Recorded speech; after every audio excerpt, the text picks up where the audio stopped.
나도향 벙어리 삼룡이.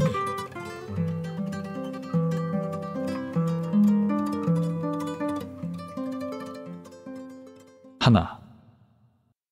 내가 10살이 될락말락 한 때이니까 지금으로부터 14, 15년 전 일이다. 지금은 그곳을 청협정이라 부르지만 그땐 연화봉이라고 이름하였다. 즉 남대문에서 바로 내려다보면 오정포가 놓여있는 산등성이가 있으니 그 산등성이 이쪽이 연화봉이요, 그 세에 있는 동네가 역시 연화봉이다.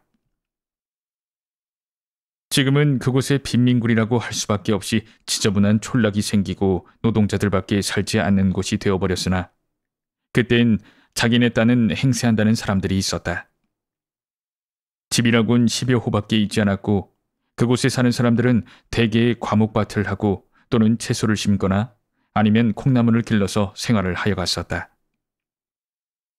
여기에 그중 큰 과목밭을 갖고 그중 여유 있는 생활을 하여 가는 사람이 하나 있었는데 그의 이름은 잊어버렸으나 동네 사람들이 부르기를 오생원이라고 불렀다. 얼굴이 동탕하고 목소리가 마치 여름에 버드나무에 앉아서 길게 목 내려오는 매미 소리같이 저르렁 저르렁 하였다. 그는 몹시 부지런한 중년 늙은이로 아침이면 새벽 일찍이 일어나서 앞뒤로 뒷짐을 치고 돌아다니며 집안일을 보살피는데 그 동네엔 그가 마치 시계와 같아서 그가 일어나는 때가 동네 사람이 일어나는 때였다. 만일 그가 아침에 돌아다니며 잔소리를 하지 않으면 동네 사람들이 이상하여 그의 집으로 가보면 그는 반드시 몸이 불편하여 누워 있었다. 그러나 그와 같은 때는 1년 360일에 한 번 있기가 어려운 일이요, 이태나 3년에 한 번 있거나 말거나 하였다. 그가 이곳으로 이사를 온 지는 얼마 되지는 아니하나 언제든지 감투를 쓰고 다니므로 동네 사람들은 양반이라 불렀고 또 그 사람도 동네 사람들에게 그리 인심을 잃지 않으려고 섣달이면 북어쾌, 김톳을 동네 사람에게 나눠주며 농사 때에 쓰는 연장도 넉넉히 장만한 후 아무 때나 동네 사람들이 쓰게 하므로 그 동네에서는 가장 인심 후하고 존경을 받는 집인 동시에 세력 있는 집이다. 그 집엔 삼룡이라는 벙어리 하인 하나가 있으니 키가 본시 크지 못하여 땅딸보로 되었고 고개가 빼지 못하여 몸뚱이에 대강이를 갖다가 붙인 것 같다. 거기다가 얼굴이 몹시 얽고 입이 크다. 머리는 전에 새꼬랑지 같은 것을 주인의 명령으로 깎기는 깎았으나 불밤송이 모양으로 언제든지 푸 하고 일어섰다. 그래 걸어 다니는 것을 보면 마치 옴두꺼비가 서서 다니는 것 같이 숨차 보이고 더디어 보인다. 동네 사람들이 부르기를 삼룡이라고 부르는 법이 없고 언제든지 벙어리 벙어리라고 하든지 그렇지 않으면 앵모 앵모 한다. 그렇지만 삼룡이는 그 소리를 알지 못한다. 그도 이 집 주인이 이리로 이사를 올 때에 데리고 왔으니 진실하고 충성스러우며 부지런하고 세차다. 눈치로만 지내가는 벙어리지만은 듣는 사람보다 슬기로운 적이 있고 평생 조심성이 있어서 결코 실수한 적이 없다. 아침에 일어나면 마당을 쓸고 소와 돼지의 여물을 먹이며 여름이면 밭에 풀을 뽑고 나무를 실어드리고 장작을 패며 겨울이면 눈을 쓸며 장심부름과 진일 마른 일 할 것 없이 못하는 일이 없다. 그럴수록 이 집 주인은 벙어리를 위해주며 사랑한다. 혹시 몸이 불편한 기색이 있으면 쉬게 하고 먹고 싶어하는 듯한 것은 먹이고 입을 때 입히고 잘 때 재운다. 그런데 이 집엔 3대 독자로 내려오는 그 집 아들이 있다. 나이는 17살이나 아직 14살도 되어 보이지 않고 너무 귀엽게 기르기 때문에 누구에게든지 버릇이 없고 어리광을 부리며 사람에게나 짐승에게 잔인 포악한 짓을 많이 한다. 동네 사람들은 저 후레 자식, 아비 속상하게 할 자식, 저런 자식은 없는 것만 못해 하고 욕들을 한다. 그래서 그의 어머니는 아들이 잘못할 때마다 그의 영감을 보고 그 자식을 좀 때려 죽으려. 왜 그런 것을 보고 가만두? 하고 자기가 대신 때려주려고 나서면 아니요. 아직 철이 없어 그렇지. 저도 지각이 나면 그렇지 않을 것이 아니오. 하고 너그럽게 타이른다. 그러면 마누라는 외가리처럼 소리를 지르며 철이 없긴 지금 나이가 몇이오? 내일 모레면 20살이 되는데 또 며칠 아니면 장가를 들어서 자식까지 낳을 것이 그래가지고 무엇을 한단 말이오? 하고 들이대며 자식은 꼭 아버지가 버려놓았습니다. 자식 귀여운 것만 알았지 버릇 가르칠 줄은 모르니까. 이렇게 싸움만 시작하려 하면 영감은 아무 말도 하지 않고 바깥으로 나가버린다. 그 아들은 더구나 벙어리를 사람으로 알지도 않는다. 말 못하는 벙어리라고 오고 가며 주먹으로 허구리를 지르기도 하고 발길로 엉덩이도 찬다.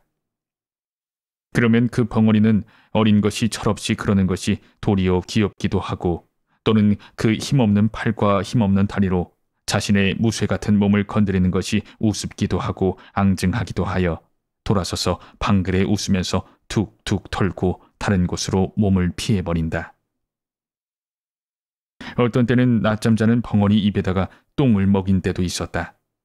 또 어떤 땐 자는 벙어리 두 팔 두 다리를 살며시 동여매고 손가락과 발가락 사이에 화승불을 붙여놓아 질겁하고 일어나다가 발버둥질을 하고 죽으려는 사람처럼 괴로워하는 것을 보고 기뻐하였다. 이러할 때마다 벙어리의 가슴엔 비분한 마음이 꽉 들어찼다. 그러나 그는 주인의 아들을 원망하는 것보다도 자기가 병시는 것을 원망하였으며 주인의 아들을 저주한다는 것보다 이 세상을 저주하였다. 그러나 그는 결코 눈물을 흘리지 않았다. 그의 눈물은 나오려 할 때 아주 말라붙어버린 샘물과 같이 나오려 하나 나오지를 아니하였다. 그는 주인의 집을 버릴 줄 모르는 개 모양으로 자기가 있어야 할 곳은 여기밖에 없고 자기가 믿을 것도 여기 있는 사람들밖에 없을 줄 알았다. 여기서 살다가 여기서 죽는 것이 자기의 운명인 줄밖에 알지 못하였다. 자기 주인 아들이 때리고 지르고 꼬집고 뜯고 모든 방법으로 학대할지라도 그것이 자기에게 의뢰 있을 줄밖에 알지 못하였다. 아픈 것도 그 아픈 것이 의뢰 자기에게 돌아올 것이요. 쓰린 것도 자기가 받지 않아서는 안 될 것으로 알았다. 그는 이 마땅히 자기가 받아야 할 것을 어떻게 해야 면할까 하는 생각을 한 번도 하여 본 일이 없었다. 그가 이 집에서 떠나가려거나 또는 그의 생활 환경에서 벗어나려는 생각은 한 번도 해보지 못하였다 할지라도 그는 언제든지 그 주인 아들이 자기를 학대하고 또는 자기를 못살게 굴 때 그는 자기의 주먹과 또는 자기의 힘을 생각하여 보았다. 주인 아들이 자기를 때릴 때 그는 주인 아들 하나쯤은 넉넉히 제지할 힘이 있는 것을 알았다. 어떠한 때는 아픔과 쓰림이 자기의 몸으로 스며들 때면 그의 주먹은 떨리면서 어린 주인의 몸을 치료하다가는 그것을 무서운 고통과 함께 꽉 참았다.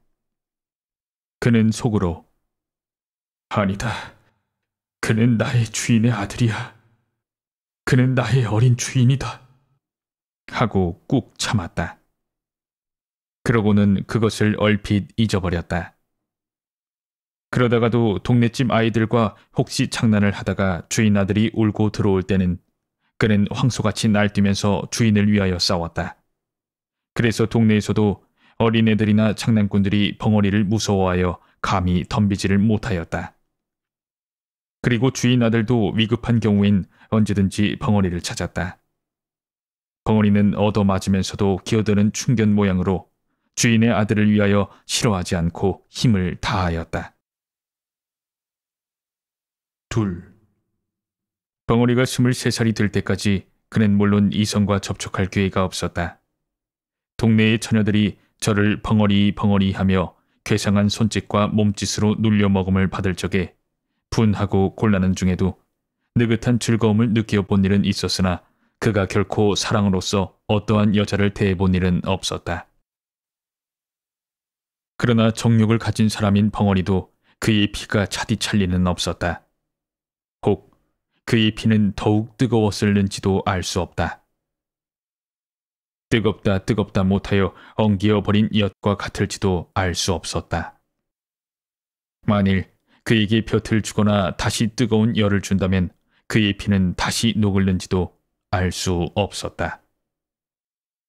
그가 깜빡깜빡하는 기름등잔 아래에서 밤이 깊도록 집신을 삼을 때면 남모르는 한숨을 안이 쉬는 것도 아니지만은 그는 그것을 곧 억제할 수 있을 만큼 정욕에 대하여 벌써부터 단념을 하고 있었다.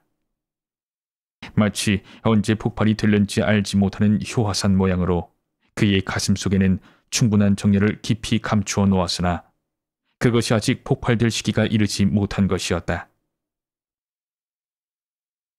비록 폭발이 되려고 무섭게 격동함을 벙어리 자신도 느끼지 않는 바는 아니지만은 그는 그것을 폭발시킬 조건을 얻기 어려웠으며 또는 자기가 여태까지 능동적으로 그것을 나타낼 수가 없을 만큼 외계의 압축을 받았으며 그것으로 인한 이치가 너무 그에게 자제력을 강대하게 하여주는 동시에 또한 너무 그것을 단념만 하게 하여 주었다. 속으로 나는 벙어리다. 자기가 생각할 때 그는 몹시 원통함을 느끼는 동시에 나는 말하는 사람들과 똑같은 자유와 똑같은 권리가 없는 줄 알았다. 그는 이와 같은 생각에서 언제든지 단념 않으려야 단념하지 않을 수 없는 그 단념이 쌓이고 쌓이어 지금엔 다만 한 개의 기계와 같이 이 집의 노예가 되어 있으면서도 그것을 자기의 천직으로 알고 있을 뿐이요. 다시는 자기가 살아갈 세상이 없는 것 같이밖에 알지 못하게 된 것이다. 셋. 그해 가을이다. 주인의 아들이 장가를 들었다. 색시는 신랑보다 2살 위인 19살이다. 주인이 본시 자기가 언제든지 문벌이 얕은 것을 한탄하여 신부를 구할 때의 첫째 조건이 문벌이 높아야 할 것이었다. 그러나 문벌이 있는 집에선 그리 쉽게 색시를 내놓을 리가 없었다. 그러므로 하는 수 없이 그 어떠한 영락한 양반의 딸을 돈을 주고 사오다시피 하였으니 무남 동료의 딸을 둔 남촌 어떤 과부를 꿀을 발라서 약혼을 하고 혹시나 무슨 딴소리가 있을까 하여 부랴부랴 성례식을 시켜버렸다. 혼인할 때의 비용도 그때 돈으로 3만 양을 썼다. 그리고 아들의 처갓집에 며느리 뒤부어주는 바느질액삭, 빨래액삭시라는 명목으로 한 달에 2,500양씩을 태워주었다. 신부는 자기 아버지가 돌아가기 전까지 상당히 견디기도 하고 또는 금지 옥역같이 기른 터이라 구식 가정에서 배울 것, 읽힐 것 못하는 것이 없고 게다가 또는 인물이라든지 행동거지에 조금도 구김이 있지 아니하다. 신부가 오자 신랑의 흠절이 생기기 시작하였다. 신부에게다 대면 두루미와 까마귀지. 에휴, 아직도 철딱서니가 없어. 색시에게 쥐어지는 거지. 신랑에겐 과하지. 동네집 말 좋아하는 옆에 애들이 모여 앉으면 이렇게 비평들을 한다. 어떠한 남의 걱정 잘하는 마누라님은 간혹 신랑을 보고는 그대로 세워놓고 글씨, 인제는 어른이 되었으니 셈이 좀 나요. 저리고 어떻게 색시를 거느려 가노. 색시방에 들어가기가 부끄럽지 않담? 하고 들이대다시피 하는 일이 있다. 이럴 적마다 신랑의 마음은 그 말하는 이들이 미웠다.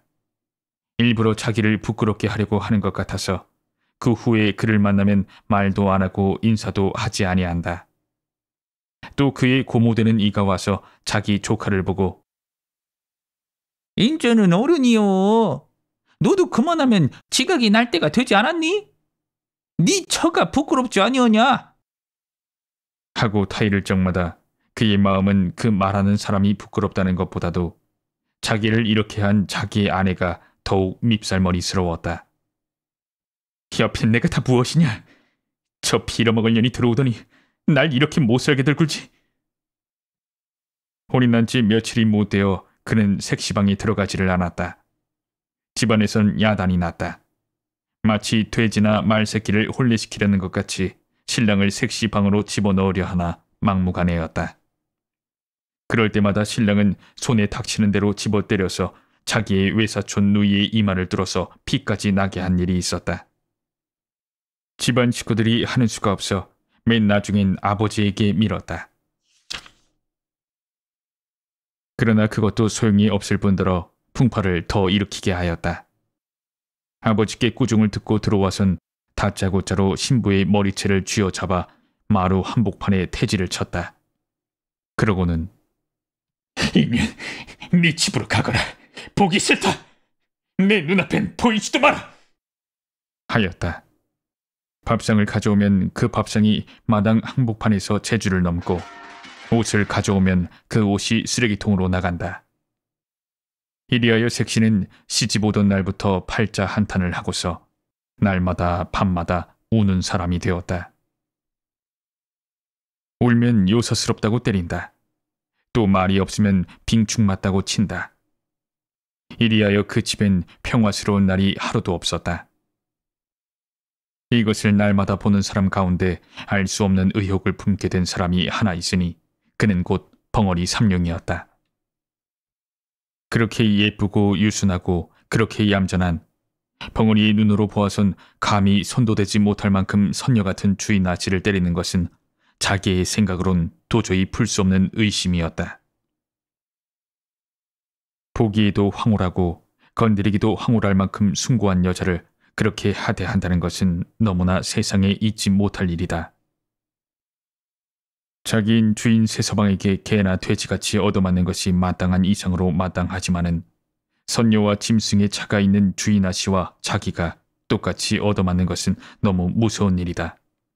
어린 주인이 천벌이나 받지 않을까 두렵기까지 하였다. 어떠한 달밤, 사면은 고요 적막하고 별들은 드문드문 눈들만 깜빡이며 반달이 공중에 뚜렷이 달려있어 수은으로 세상을 깨끗하게 닦아낸 듯이 청명한데 삼룡이는 검둥개 등을 쓰다듬으며 바깥마당 멍석 위에 비스시 드러누워 하늘을 쳐다보며 생각하여 보았다. 주인 아씨를 생각하면 공중에 있는 달보다도 더 곱고 별들보다도 더 깨끗하였다. 주인 아씨를 생각하면 달이 보이고 별이 보이었다. 삼라만상을 씻어내는 은빛보다도 더 흰 달이나 별의 광채보다도 그의 마음이 아름답고 부드러운 듯하였다. 마치 달이나 별이 땅에 떨어져 주인 아씨가 된 것도 같고 주인 아씨가 하늘에 올라가면 달이 되고 별이 될 것 같았다. 더구나 자기를 어린 주인이 때리고 꼬집을 때 감히 입 벌려 말은 하지 못하나 측은하고 불쌍히 여기는 정이 그의 두 눈에 나타나는 것을 다시 생각할 때 그는 부들부들한 개 등을 어루만지면서 감격을 느꼈다. 개는 꼬리를 치며 자기를 귀여워하는 줄 알고 벙어리의 손을 핥았다. 삼룡이의 마음은 주인 아씨를 동정하는 마음으로 가득 찼다. 또는 그를 위하여서는 자기의 목숨이라도 아끼지 않겠다는 의분에 넘치었다.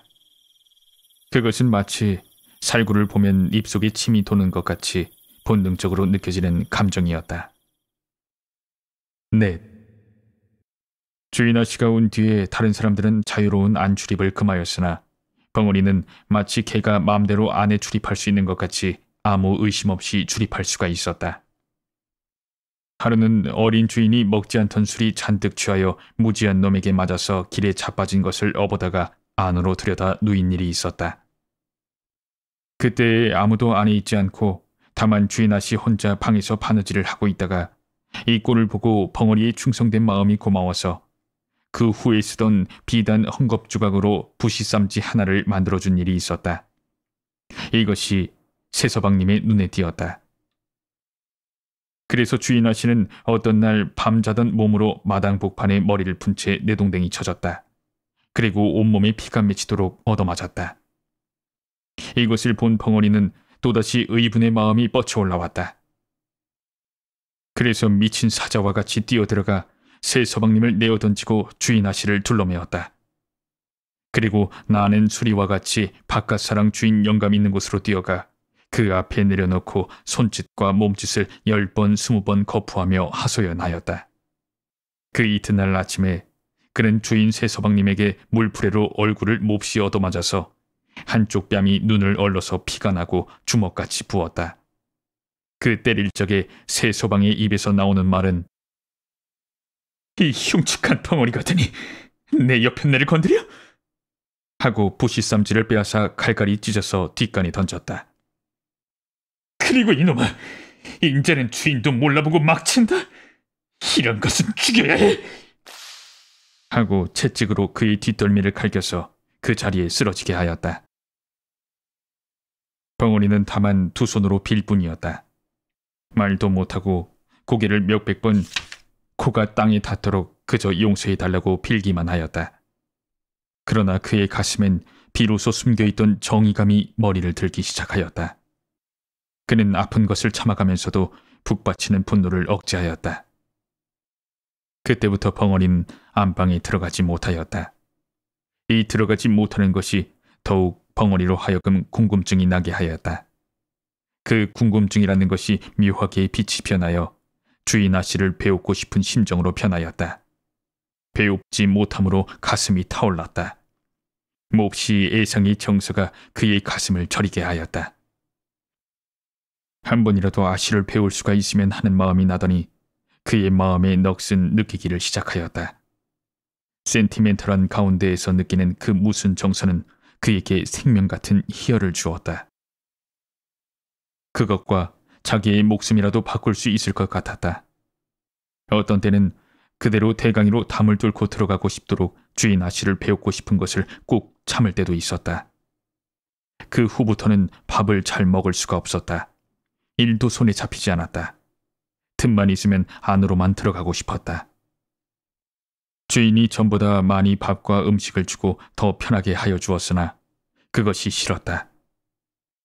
그는 밤에 잠을 자지 않고 집 가장자리를 돌아다녔다. 5. 하루는 주인 세서방님이 술에 취하여 들어오더니 집안이 수선수선하여지며 계집 하인이 약을 사러 갔다 들어오는 것을 보고 그 계집 하인을 붙잡았다. 그리고 무엇이냐고 물었다. 계집 하인은 한 주먹을 뒤통수에 대고 얼굴을 쓰다듬으며 둘째 손가락을 내밀었다. 그것은 그 집 주인은 엄지손가락이요, 둘째 손가락은 세서방이라는 뜻이요, 주먹을 뒤통수에 대는 것은 여편네라는 뜻이요, 얼굴을 문지르는 것은 예쁘다는 뜻으로 벙어리에게 쓰는 암호다. 그런 뒤에 다시 혀를 내밀고 눈을 뒤집어 쓰는 형상을 하고 두 팔을 싹 벌리고 뒤로 자빠지는 꼴을 보이니 그것은 사람이 죽게 되었거나 앓을 적에 하는 말 대신의 손짓이다. 벙어리는 눈을 크게 뜨고 계집 하인에게 한 발자국 가까이 들어서며 놀라는 듯이 멀거니 한참이나 있었다. 그의 가슴은 무섭게 격동하였다. 자기의 그리운 주인 아씨가 죽었다는 말이 아닌가. 그는 두 주먹을 마주치며 한숨을 쉬었다. 그러고는 자기 방에서 무엇을 생각하는 것처럼 두어 시간이나 두 눈만 껌뻑껌뻑하고 앉았었다. 그는 밤이 깊어갈수록 궁금증 나는 사람처럼 일어섰다 앉았다 하더니 2시나 되어서 바깥으로 나가서 뒤로 돌아갔다. 그는 도둑놈처럼 조심스럽게 바로 건너방 뒤 미닫이 앞 담에 서서 주저주저 하더니 담을 넘었다. 가까이 창 앞에 서서 문틈으로 안을 살피다가 그는 진저리를 치며 물러섰다. 어두운 밤에 그의 손과 발이 마치 그 뒤에 서 있는 감나무 잎같이 떨리더니 그대로 문을 박차고 뛰어 들어갔을 때 그의 팔엔 주인 아씨가 한 손엔 기다란 명주수건을 들고서 한 팔로 벙어리의 가슴을 밀치며 뻗디디었다. 벙어리는 다만 눈이 둥그래서 에헤 소리만 지르고 그 수건을 뺏으려 애쓸 뿐이다. 집안이 야단났다. 집안이 망했군. 어디 사내가 없어서 벙어리를. 어떻든 알 수 없는 일이야. 하는 소리가 이 구석 저 구석에서 수군댄다. 6. 그 이튿날 아침에 벙어리는 온몸이 진익인 것이 되어 마당에 거꾸러져 입에서 피를 토하며 신음하고 있었다. 그 곁에선 세서방이 쇠줄 몽둥이를 들고서 문초를 한다. 내 이놈! 하고는 음란한 흉내는 모조리 하여가며 건너방을 가리킨다. 그러나 벙어리는 손을 내저을 뿐이다. 또 몽둥이에는 살점이 묻어나왔다. 그리고 피가 흘렀다. 벙어리는 타들어가는 목으로 소리도 못 내며 고개만 내젓는다. 그는 피를 토하며 거꾸러지며 이마를 땅에 비비며 고개를 내흔든다. 땅엔 피가 스며든다. 세서방은 채찍 끝에 남뭉치를 달아서 가슴을 훔쳐 갈겼다가 힘껏 잡아 뽑았다. 벙어리는 그대로 거꾸러지며 말이 없었다. 세서방은 그래도 시원치 못하였다. 그는 어제 벙어리가 새로 갈아놓은 낫을 들고 달려왔다. 그는 그 시퍼렇게 날선 낫을 번쩍 들었다. 그래서 벙어리를 찌르려 할 때 벙어리는 한 팔로 그것을 받았고 집안 사람들은 달려들었다. 벙어리는 낫을 뿌리쳐 저리로 내던졌다. 주인은 집안이 망하였다고 사랑에 누워서 모든 일을 들은 채 만채 문을 닫고 나오지를 아니하며 집안에선 색시를 쫓는다고 야단이다. 그날 저녁에 벙어리는 다시 끌려 나왔다. 그때는 주인 세서방이 그의 입던 옷과 신짝을 주며 눈을 부릅뜨고 손을 멀리 가리키며 가, 흰재는 우리 집에 있지 못한다 하였다. 이 소리를 듣는 벙어리는 기가 막혔다. 그에겐 이 집 외에 다른 집이 없다. 살 곳이 없었다. 자기는 언제든지 이 집에서 살고 이 집에서 죽을 줄밖에 몰랐다. 그는 세서방님의 다리를 껴안고 애걸하였다. 말도 못하는 것을 몸짓과 표정으로 간곡한 뜻을 표하였다. 그러나 세서방님은 발길로 지르고 사람을 불렀다. 이놈을 좀 내쫓아라! 벙어리가 죽은 개 모양으로 끌려나갔다. 그리고 대갈배기를 개천 구석에 들이박히면서 나가 곤드라졌다가 일어서서 다시 들어오려 할 때는 벌써 문이 닫혀 있었다. 그는 문을 두드렸다. 그의 마음으론 주인 영감을 찾았으나 부를 수가 없었다.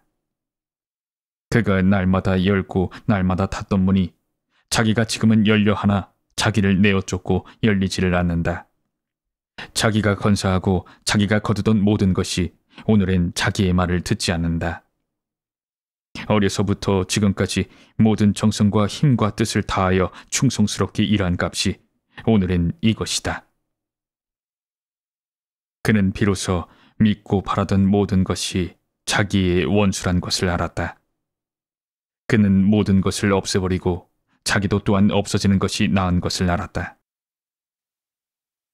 그날 저녁, 밤은 깊었는데 멀리서 달기 우는 소리와 함께 개 짖는 소리만이 들린다. 난데없는 화염이 벙어리 있던 오생원 집을 에워쌌다. 그 불을 미리 놓으려고 준비하여 누웠는지 집 가장자리 쭉 돌아가며 흩어놓은 불에 모조리 돌라붙어 공중에서 내려다보면 집의 윤곽이 선명하게 보일 듯이 타오른다.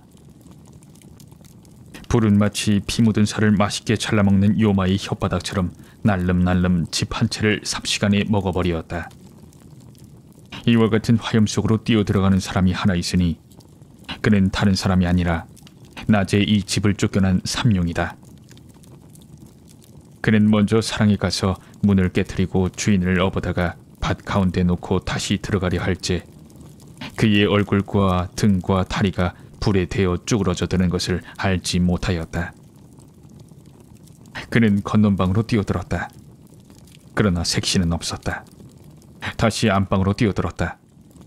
그러나 또 없고 세서방이 그의 팔에 매달려 구원하기를 애원하였다. 그러나 그는 그것을 뿌리쳤다.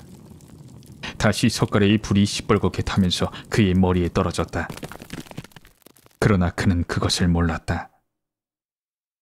부엌으로 가보았다. 거기서 나오다가 문설주가 떨어지며 왼팔이 부러졌다. 그러나 그것도 몰랐다. 그는 다시 광으로 가보았다. 거기도 없었다. 그는 다시 건넌방으로 들어갔다. 그때야 그는 색시가 다 죽으려고 이불을 쓰고 누워있는 것을 보았다. 그는 색시를 안았다. 그러고는 길을 찾았다. 그러나 나갈 곳이 없었다. 그는 하는 수 없이 지붕으로 올라갔다. 그는 비로소 자기의 몸이 자유롭지 못한 것을 알았다. 그러나 그는 자기가 여태까지 맛보지 못한 즐거운 쾌감을 자기의 가슴에 느끼는 것을 알았다. 색시를 자기 가슴에 안았을 때 그는 이제 처음으로 살아난 듯하였다. 그는 자기의 목숨이 다한 줄 알았을 때 그 색시를 내려놓을 때는 그는 벌써 목숨이 끊어진 뒤였다. 집은 모조리 타고 벙어리는 색시를 무릎에 뉘고 있었다. 그의 울분은 그 불과 함께 사라졌을는지 평화롭고 행복스러운 웃음이 그의 입 가장자리에 10개 나타났을 뿐이다.